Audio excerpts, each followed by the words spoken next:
Hello, everyone, and welcome to the True Blue Crime Investigates podcast. My name is Dan, and as always, I will be your host for this episode. Welcome to my first True Blue Crime Investigates episode after the CrimeCon break. It was great to meet so many great people and talk with so many fans of true crime. The true crime community is made up of a lot of amazing people, and I felt so welcomed and supported during my weekend in Orlando. If you have any interest in attending next year's CrimeCon, it's in May in Nashville, and hotels and tickets go fast, so book now and you will not be disappointed. But before we get into this episode, let's cover the business side of things. If you'd like to get updates about what the podcasts are up to, please like and follow the True Blue Crime Productions Facebook page. More information can be found at the show's website at truebluecrimeproductions.com. And if you'd like to email me directly, my email is truebluecrimeproductions@gmail.com. If you can, please support the show via Patreon or PayPal. Links to make donations are on the website at truebluecrimeproductions.com. Any donation level helps, and will help ensure I can keep making free episodes of the podcast and expand the podcast in the future. Any donations will receive a shout out in a future podcast, a thank you message from the host, and some cool True Blue Crime merch. And for no cost whatsoever, please rate and review the show on whatever platform you're listening to it on. Thanks so much. Without any further ado, let's dive into this episode of True Blue Crime Investigates. Cryptography is the use of code to relay a hidden message. It's derived from the Greek words kryptos, meaning hidden, and graphene, meaning to write. The need for hidden messages can include serious applications such as wartime correspondence about military maneuvers and troop positioning, or could be a simple code used by school children to pass notes that can't be read by a teacher or parent. The codes can be simple, replacing letters with numbers or shifting a letter in the alphabet, all the way to needing more complex mathematical equations to solve the code. The more complex the code, the greater the difficulty is to break it. During World War II, the Germans used the Enigma machine to send what they believed were encrypted messages regarding military matters. Because the Germans believed the machine was unbreakable, no additional steps were taken to safeguard the code. However, Allied intelligence did break the code and used intercepted messages to help win the war. On the other side of the world, the American military broke parts of the Japanese code, and one intercepted message indicated a target named AF was to be attacked by the Japanese Navy in the near future. American code breakers believed AF was an island called Midway, and purposely sent out uncoded messages about broken equipment on Midway. When another code was intercepted indicating broken equipment on AF, the Americans were able to launch a surprise counterattack on the Japanese Navy that turned the tide of the war in the Pacific. Meanwhile, members of various Native American tribes in the U.S. were given the task of sending coded messages using their native language as a base for the code. The use of a language other than English, and one that was not well documented within the Japanese military intelligence, allowed secret messages to be safely sent throughout the Pacific theater. Now, you may wonder what all this has to do with true crime. And while I don't normally do long introductions on True Blue Crime Investigates, I felt a little history lesson on code breaking was important for this episode. Today we are going to discuss the murder of a man named Ricky McCormick. And while any death is tragic, it wasn't his manner of death, his social status, or a well-known suspect that made his death intriguing. When Ricky's body was discovered, 2 pieces of paper were found in his pockets. Each piece of paper contained a long cipher or coded message that 24 years later still remain a mystery even to the FBI. In 2011, the FBI released the coded messages to the public, and 12 years later they are still unsolved. This is the strange and tragic case of the murder of Ricky McCormick. Ricky McCormick was born on June 14, 1958, and it is said that he spent his childhood battling mental illness and poverty. There were early claims in this case that Ricky wrote encoded messages since he was a child, but his family would later refute that and say Ricky was borderline illiterate and hardly ever wrote more than 1 or 2 sentences. A psychologist who treated Ricky as a child stated he had, quote, a brick wall in his mind, end quote. His aunt, someone he confided in throughout his life, said she believed he lived in his own world to escape the realities of the real world. While at school, it was said he often stood away from the playground, staring at nothing for the entire recess, and school officials often called his mother to see if things were okay at home. Ricky was said to have a low IQ and struggled to read and write, but he managed to navigate the St. Louis public school system until he reached high school. As a teenager, he dropped out of school and began working a string of low-paying jobs. He lived on his small paychecks and some disability money he got for his asthma and some heart issues he was diagnosed with as a child. It was said that he started smoking around age 10 and was said to drink almost 24 cups of coffee or caffeinated beverages a day. Neither of these lifelong behaviors could have helped his cardiovascular and respiratory issues, but Ricky managed to traverse life rather unscathed until he turned 34. At 34 years old, the mentally deficient Ricky was found to have had sexual relations with a young girl over the course of 3 years. The victim was 11 when Ricky first started sexually assaulting her, and by 14 she had given birth to 2 of his children. Ricky was charged with first-degree sexual assault, and his public defender would later note that Ricky definitely suffered from some form of mental defect or deficiency. She requested he be given a psychological exam, and he was found fit to stand trial. This led him to plead guilty to the crimes, and he served 13 months in prison for his crimes. He was released sometime around 1995 and returned to his life of minimal wage employment. So we'll step away from the story here and discuss some things about Ricky's childhood here. Basically, we'll get into it later, the controversy about this writing and code. This became, obviously because of the coded messages, became kind of a central point of this.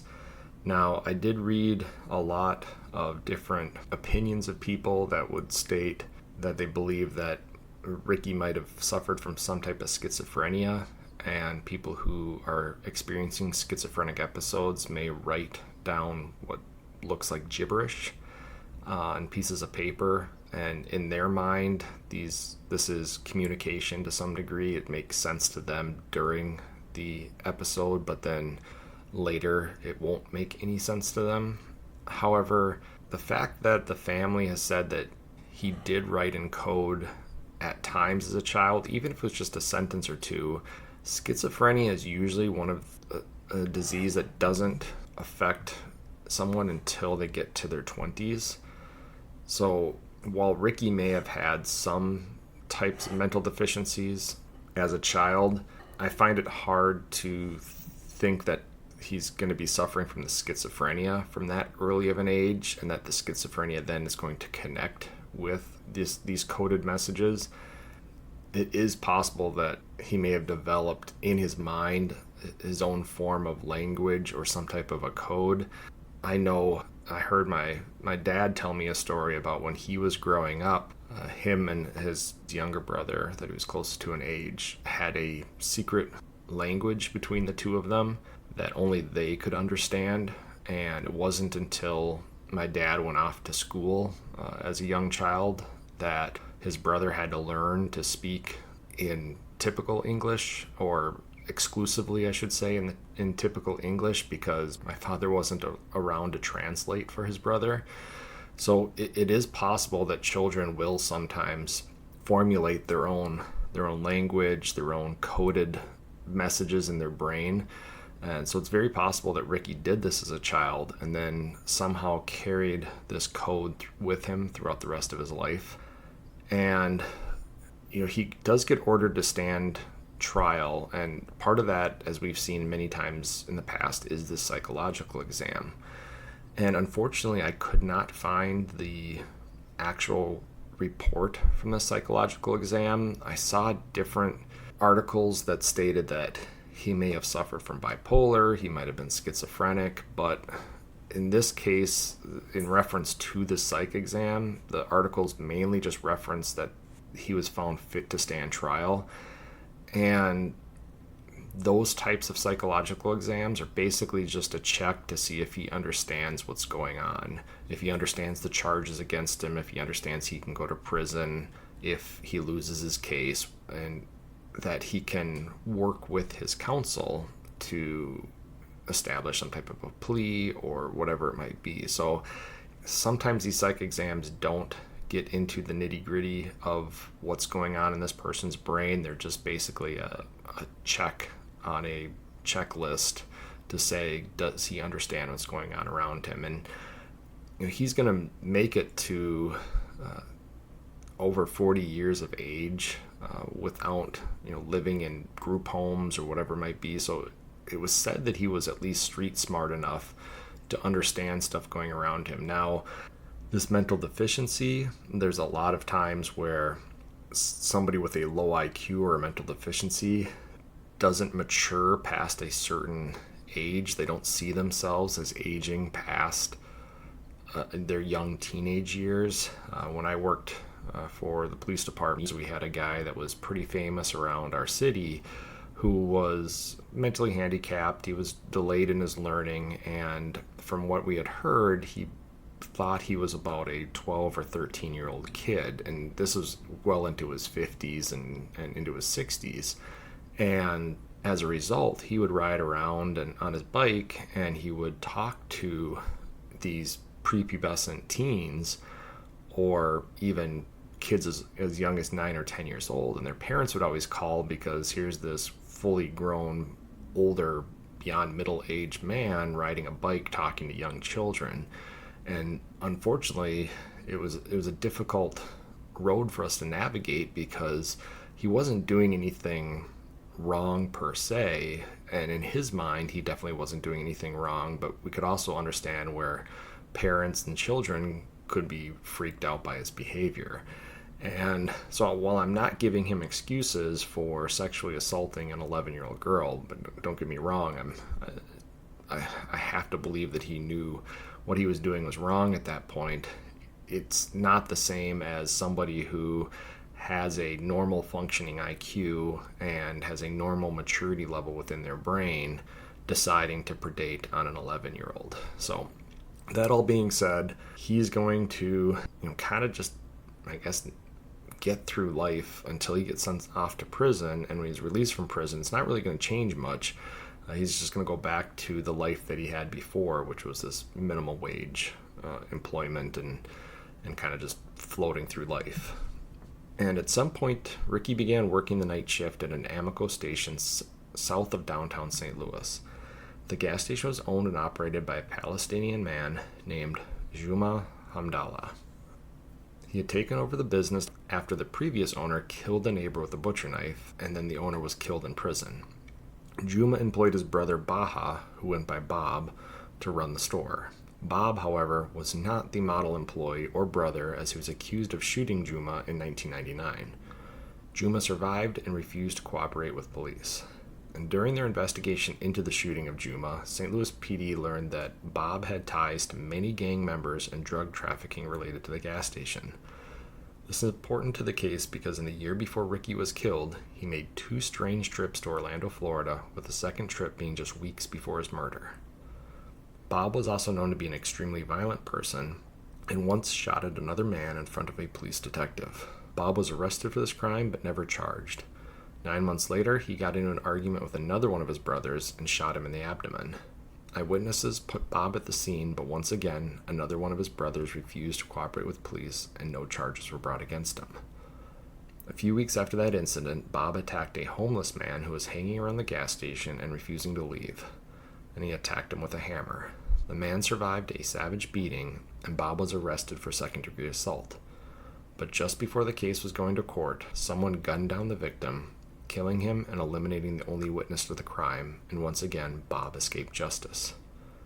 A year after the homeless man's murder, on June 15, 1999, Ricky McCormick traveled from St. Louis to Orlando via bus on a one-way ticket. He spent just 2 days at a hotel in Orlando, and during that time, he and his girlfriend had a high volume of phone calls to people in the area and at least one back to the gas station in St. Louis. And so, take a little break here. We've talked about this owner of this gas station. I mean, everything that you see, he shot 2 of his brothers, he shot at a guy in front of a police detective, and he beat a homeless man almost to death just because the homeless man wouldn't stop hanging around the gas station, and he determined that he was just going to, as he told other people, quote, take care of the problem, end quote. And I'm pretty sure he had an alibi for when this homeless man was killed, because obviously somebody getting killed right before you're going to go to trial, everybody's going to be looking at you. So I'm pretty sure he had some type of a rock solid alibi, but there was a lot of rumors going around that he had hired somebody to kill this homeless man to prevent him from doing any prison time for the assault. And we mix that into the fact that Bob has been linked to gang members and drug trafficking, especially with the involvement in the gas station. And then you've got these trips to Orlando that Ricky is doing. And I did take some drug interdiction classes while as a police officer, and this is something that you see, and if you watch any of those To Catch a Smuggler shows or anything like that, short-term trips to different destinations. If I were to stop a car on the highway and I find out the person drove from Minneapolis to Miami and stayed for a single night and then was driving all the way back without really having a good reason for doing it, definitely would raise some suspicions. That's definitely the type of behavior you see with drug mules. And it's going to be the same thing here with Ricky taking this bus. Now, he didn't have a car, so he's going to take the bus to Orlando on a one-way ticket. It did not say how he got back, so I don't know if he purchased another ticket while he was in Orlando to ride the bus back, and he was bringing drugs back with him on the bus. I assume that since he didn't have access to a car, he wasn't driving. But everything indicates, between the short stay, the high volume of phone calls, the fact he's taking this trip from St. Louis to Orlando via bus, everything is indicative of drug trafficking. And some people might wonder why not just somehow get the drugs some other way or purchase the drugs in St. Louis to turn around and sell. And that's because drugs that are in places that are easy to access via, in this case, Florida, people bringing drugs via the ocean, or in cases of the South, bringing them across the border. Because it's a supply and demand issue, there's so much more supply of these drugs in the South that you can purchase them in the South for much cheaper, and then by the time you get them up to St. Louis, Chicago, Minneapolis, some of these more northern cities, the price goes up because obviously there's not as much of a supply. So it's an easy way, and was an easy way for people to make money, was buy drugs cheap and then turn around and sell them for a profit. You just had to have somebody that was willing to transport the drugs. And I'm going to guess that Ricky, with his low IQ and his low socioeconomic status, was pretty easy to convince to do these kinds of things, or might have even been threatened to carry out these trips. And Ricky's girlfriend would later confirm with police that Ricky was a drug mule, and that he went to Florida to get large quantities of cheap drugs to bring back to Bob to sell in St. Louis. And while Ricky had made a couple of these trips before, his trip in June of 1999 was different, according to his girlfriend. She said that while Ricky didn't like to talk about the trips, they usually didn't bother him, but this time he seemed distant and afraid when he returned. And that's the thing about especially these types of trips, is things can go wrong. Ricky's probably given money, or I should say Ricky would have been given money to make this purchase down in Orlando, Florida. So whoever's financing the trip, whoever's giving him money for the ticket and then money to purchase the drugs, is expecting these drugs to come back and for them to turn a profit. And in the world of drug trafficking and illicit drugs, it's not uncommon for deals to go bad. And it can be a situation where Ricky shows up to do the exchange, cash for drugs, and the other person doesn't bring any drugs but brings a gun and robs Ricky, and now Ricky has no cash and no drugs. It could be that Ricky purchased something that he thought was a certain drug, whether it be cocaine or meth or something, and it turns out to be just flour or sugar or some type of a crystal substance.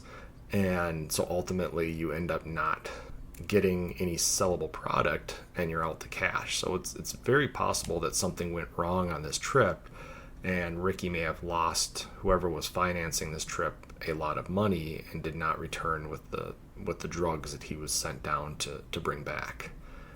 And this would make sense if Ricky's returning from this trip, and he's done it before and he's never acted weird, but this time when he returns, he's acting distant and afraid. And this fear may have led him to have health issues, as he checked himself into 2 different medical facilities between June 22nd and 25th. It's also possible, and his family and police believe, that he was trying to use the medical facilities as a safe place to stay because he feared for his life. And this does make sense if the drug deal went bad down in Orlando. He comes back. He doesn't have either the drugs he was sent down with. He's lost the cash. He's worried that there's going to be retribution for his failure. If he's able to stay in a hospital, it's a much safer environment for him than his house or going to the gas station that he works at that is likely related to this drug trafficking. So he's going to spend the days after he returns from this trip trying to get checked into the hospital. And it works on June 22nd. I think he spends at least a night or two in the hospital, but then gets released. And then when he goes back on June 25th, he's denied an overnight stay, but he chose to sleep in the waiting room and left on the morning of June 26th. So this again indicates he's likely just trying to stay off the radar, because he did have a place to stay. So it wasn't as if he was homeless. He could have gone back to his place after he was denied the overnight stay at the hospital, but he chose to stay in the waiting room, which, if you've ever slept in the waiting room or spent a significant amount of time in a waiting room at a hospital, it is not the place you want to be to get good rest. So this indicates even further to me that he was doing everything he could to stay away from anything associated with his life, because he felt his life was in danger. And so then on June 26th, he talked with his girlfriend around 11:30 and stated he was on his way to the Amoco gas station to get something to eat. And this is the last confirmed contact with Ricky McCormick. Now, there was somebody at the gas station, I think, claimed that they saw Ricky on June 27th, but I don't put any credit into that sighting just because I believe the gas station's involved in this murder. So, of course, somebody at the station would say something that would potentially throw off the police investigation, maybe indicating they saw him after they already knew that Ricky was dead, so that would just complicate the police investigation. So I'm going to believe Ricky's girlfriend saying that she talked to him at 11:30 and that he was on his way to the Amoco gas station, and then nobody ever sees or hears from Ricky again until his body's discovered. And that occurred on June 30, when Ricky's lifeless body was found laying face down in a cornfield about 15 to 20 miles outside of his home in downtown St. Louis. Ricky did not have a car, and this was well outside the range of the public transportation he relied upon. His body had been out in the summer heat for at least 4 to 5 days, and he was already in a state of decomposition, and during an autopsy, his manner of death was not able to be determined. Despite the lack of evidence of a homicide, the detectives felt strongly that Ricky did not end up in the field after a natural death. And so there are some people, especially if you go online, that seem to believe that just because somebody shows up 15 to 20 miles away from their house, a person with significant health issues and is not taking care of themselves, that you can't prove that this was a homicide. And I guess I can agree that you can't prove that it is, but it's one of those things where if Ricky had never been to this area before, doesn't have transportation to get there, and then somehow ends up kind of in the middle of nowhere in a cornfield, it definitely is not normal behavior for him. And it's not something where he likely would have gotten a ride out to the middle of these cornfields and then he just happened to die while out in the cornfield. It definitely seemed like he lived his entire life in the cities. So yes, maybe he was trying to escape some stuff in the cities, but to me it makes more sense that somebody brought him out there and either dumped him after he was dead or killed him out in the middle of nowhere. And up until this point, the death of Ricky McCormick is just like that of too many lower socioeconomic Americans with mental health issues. In fact, little of much was reported on the strange death of Ricky in the weeks, months, and years following the discovery of his body.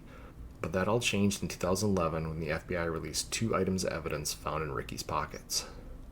2 pieces of paper filled with letters, numbers, and marks were found when Ricky's jean pockets were searched. The messages looked like a simple substitution cipher and were sent to the FBI's Office of Cryptanalysis and Racketeering Records. They landed on the desk of an agent named Dan Olson, who decided to give the code some of his time. Over a decade later, the code was still unsolved, and Agent Olson, now the head of the unit, made the unique decision to turn to the public for help. In 2011, the FBI released copies of the coded notes on the internet for anyone to see, and requested any and all help in cracking the codes. And this is an interesting move on the part of the FBI. First off, it was 12 years after Ricky's murder. And so for 12 years, even Ricky's family just kind of chalked it up to his murder was unfortunate, probably involved with this violent gas station owner or somebody he had crossed at some point in his life, and the police were probably never going to solve this. So the first time the family is hearing about these notes is when the FBI releases these coded messages. And it's not unprecedented. Obviously, the FBI has put out the Zodiac ciphers, of which the two longest ciphers, one was solved a week after the Zodiac sent it out, and another was solved during the coronavirus pandemic when some mathematicians had some extra time on their hands and were able to solve the cipher that had eluded the FBI for almost 50 years, I think, at that point. So it's not unheard of that the FBI will put out help for the public, especially when it comes to stuff like this cryptography. And that's really because there may be somebody out there that recognizes what this code actually means, and we'll get into some of the different theories about the code down the road here. But it's one of those things where they had spent hundreds of hours, maybe thousands of hours in the FBI trying to crack this code, and it gets to be the point where you start chasing your tail. You're doing the same thing over and over again. You're approaching it the same way again and again, and eventually you want to get some fresh eyes. Now, in 2009, I believe they brought up the codes at some type of a convention, for crypto analysis convention or something like that, where they had people in the field try to break the code and it didn't work. So they had shown it to some other people before 2011, but eventually by 2011 they just kind of said, let's put it out there for the public. I mean, what's it going to hurt at this point? Obviously, we haven't made any progress on our own. So, and then while some argue the codes are just gibberish and may have only made sense to Ricky during a schizophrenic state, Dan Olson disagrees and says that he sees many telltale signs of an encrypted message, and there's a difference between gibberish and code. And this is kind of a central part of this case, because if you just look at the notes, and they're available online all over the place, if you just look at Ricky McCormick's notes, some people, again, will say they just think it's gibberish. They just think it's something he came up with during a mental health emergency. But this guy who has spent his entire career looking at different codes, cracking different codes, he's seeing telltale signs of an encrypted message. There's repetition of letters in positions that may indicate spaces. When you just write gibberish out, it doesn't repeat itself in patterns that are recognizable. So when you see these notes, you will see these recognizable patterns, but the problem is they don't know how Ricky made the code in his brain. And so they went back to the family. Again, there was some controversy about the notes being released because the FBI claimed they had been told by the family that Ricky often wrote and spoke in codes as a child, and this backed up their claim that they thought there was likely a legitimate message in the notes. However, Ricky's family claimed they never said anything about the codes to law enforcement and don't believe Ricky had the mental capacity to write out the coded messages. This has led some to believe the notes may have been written by someone else and given to Ricky as part of his drug mule activity. However, critics of this theory wonder why someone would have left the notes in his pocket if they were related to illegal activity, but a counter-argument to that is that he may have been killed by someone who didn't care to check his pockets or didn't think the notes were important to destroy.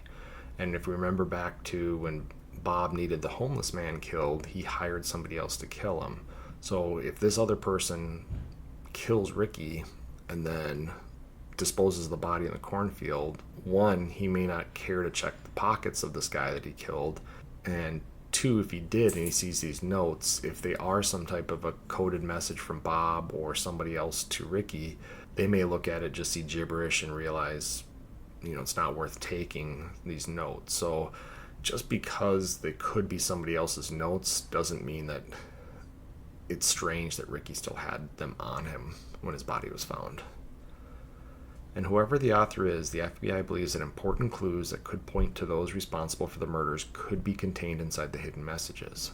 but as of 2023, only a few people have claimed to have broken the code, and while they have offered some believable options, they are only partial solutions and are not believed to be the actual overall solution to the code.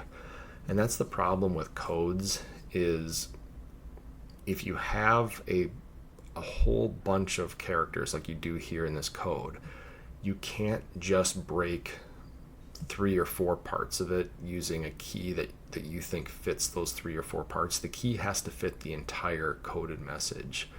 Otherwise, it doesn't make sense, because if you give this message to somebody else, unless they somehow know to ignore 75-80% of the coded message and only focus on the parts where the key matches up, you don't really have a encrypted message. You just got partial code, and nothing else is going to make sense to them.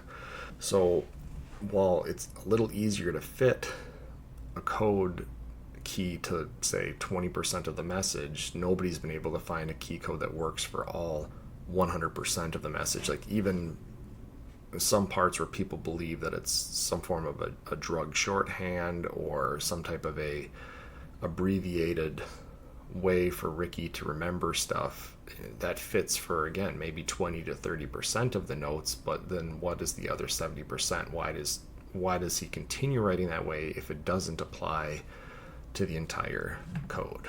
So again, nobody has actually come up with a full solution that makes sense to the FBI. And the one thing the FBI has said is that they believe the language of the code is English.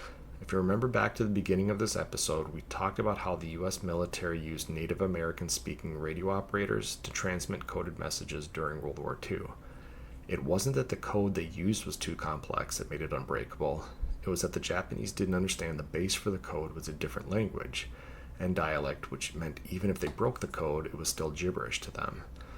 So, and I often think of this when it comes to, if I were to try to decrypt a message sent in the Cyrillic alphabet, something from Eastern Europe or Russia, it's going to be so much more difficult for me because I have to compare the Latin alphabet to the Cyrillic alphabet just to get everything to match up. So it's just another layer of difficulty. And then when you've got different syntax and different grammar rules for different languages, if you don't know the language of your code, it makes it that much more difficult. Again, which is why it was mainly the Navajo, but there were other tribes whose languages were used during World War II. The Japanese could break the code. They could say, okay, well, in this code, this means that and that means that. But then when they get done with the code, they've got what looks to them like gibberish because they don't understand that it's a language that isn't English. And according to the FBI, there are 4 steps to breaking any code. The first step is to determine the language. The second step is to determine the system used, and this is a step that has never been accomplished with Ricky's codes. The system used is essentially the guide to how the original message was encoded. The system can be a simple substitution where one letter is replaced with another letter or number, or it can include mathematical equations, matrices, or streams to increase the complexity of the code. So basically, when you look at a code, a simple code would be something where somebody swaps known letters, so A equals M, B equals N, and so on. And once you figure out the code, you can replace all those letters and eventually you get the original message. And again, if you know the language is English, eventually simple substitution, you'll have this. And this is very common in puzzle books or some of those logic puzzles you see at drugstores, or when you're going to fly in an airplane, you want to kill some time. These are these little substitution codes. You figure out where the thes are and figure out what is T and H and E, and eventually once you plug in those letters, you'll find other words and other letters that fill those words, and within a matter of 10 or 15 minutes you'll probably have your puzzle solved. But if you now maybe assign a number to each of those, so now you say A is 1, B is 2, but then you say, okay, for every letter you're going to go plus 7, and then that's going to be your new letter. And it's still a substitution, but eventually you can get so complex in these mathematical equations or putting it into either a matrix or a stream that it becomes a very messy solution very quickly. It can be done, but you just have to figure out that system, and that's not something they've been able to do with these notes. Now, it is possible that one day the coded messages, if they aren't just gibberish, could be translated and could provide investigators with some evidence of who killed Ricky. But until they are solved, we can only look at what was going on for Ricky around the time of his death. Based on his boss's propensity for violence, it's very possible that Ricky met his demise due to Bob's violent temper. Remember, Bob shot at one man and actually shot two of his brothers before finally going to prison after shooting and killing a customer outside of a store he owned in Illinois.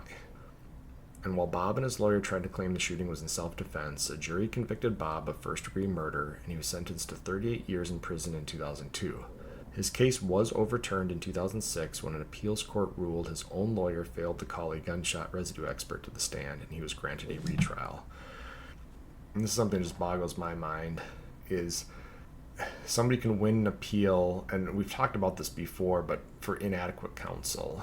And I get not everybody can afford their own defense attorney. Sometimes a lot of people get the public defenders that are overworked, have too many cases, and they should be granted the best defense they can. But they're the ones that are going to trial. You think that they're the ones that would be saying, hey, in this case, why don't we have a gunshot residue expert up there? Why don't we do this? Why don't we do that? And the fact that the lawyer failed to do that, and that grants them a retrial. Now, I get that our justice system is based on the presumption of innocence and that, but if somebody's found, let's say somebody's acquitted, like in the OJ trial, and then the prosecution appeals and says, whoa, wait a second, our prosecutors messed up, we should have done X, Y, and Z. We have double jeopardy, so that person cannot be retried at that point, but it's kind of like, okay, well, after the prosecution puts together an entire case, a jury finds this guy guilty and sends him off to prison because of a mistake that his own defense makes, he gets to get another trial. So again, it is what it is. Mistakes are made. I get it. It just, to me, it bothers me that inadequate counsel is something that actually does sometimes work on appeal, and you have to go through a whole nother trial because of a mistake that the own person's defense made. But anyway, in this case, it's going to work out for Bob because in 2008, at his retrial, the jury acquitted Bob of the murder and believed his story that the gun went off on accident during a struggle and the murder was justified. He walked out of court a free man and now resides in the Cleveland area. And police long suspected that he hired a man named Gregory Knox, who had ties to the same gangs as Bob during the late 1990s, to kill Ricky. Gregory was a suspect in 4 homicides in 1998 and 1999 that occurred in or around the housing complex Ricky lived in. Confidential informants told police that Gregory had talked about killing a man who worked at a gas station and dumping the body in a cornfield. Despite years of investigation, no direct evidence was found to implicate Gregory for the murder. He would eventually go to prison, but for drugs and weapons charges, not murder. So I believe the most likely scenario is that Ricky went down to Orlando in early June of 1999 to do a drug deal and traffic the drugs back to St. Louis. Something went wrong during the drug deal, and Ricky came back and knew he was in trouble. He attempted to buy himself more time by going to hospitals and staying away from the gas station and his residence, but eventually, after he returned to the gas station, he ends up getting killed. It's hard to say that if the notes are coded messages, that they will provide enough evidence to arrest somebody for a murder if they're ever solved. But the case is intriguing enough, and hopefully for Ricky and his family, someday justice will be served. You can see the notes and even offer submissions for the solutions directly to the FBI at their website, or you can find the notes on any of hundreds of websites and Reddit boards on the internet. To me, the notes look too neat and detailed to be random gibberish, as I've seen doctor prescription notes that are 100 times less legible. For someone who could barely read and write, the letters seem too well written, spaced, and level to be the penmanship of somebody suffering from a psychotic episode. And that's really my take, is when I'm reading these notes, they're very clear and articulate. The letters are well formed. Everything on there, for the most part, is pretty easy to read. I've seen people in mental health crisis try to write stuff out.